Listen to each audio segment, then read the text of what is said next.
Okay, you may proceed, ma'am, when you're ready. Good morning, Mr. Ortonio. Good morning, Mama Imbuntag.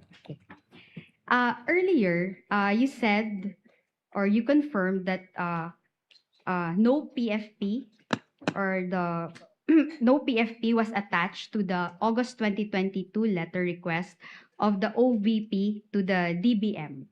Do you remember that? Yes, ma'am. That's correct, ma'am. Okay. And the reason for this was because at that time, it is not being required by the joint circular to attach the PFP to that letter. Based on my understanding, ma'am, attaching the PFP is not required to the letter request, ma'am. Thank you. Nonetheless, when the DBM asked for documents in response to that request, you complied and submitted documents, correct?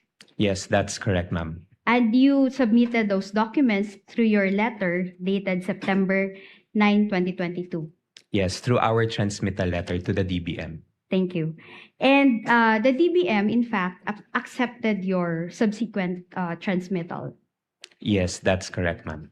And the DBM did not say that those documents which you transmitted on September 9, 2022 were not compliant with the joint circular or with the law.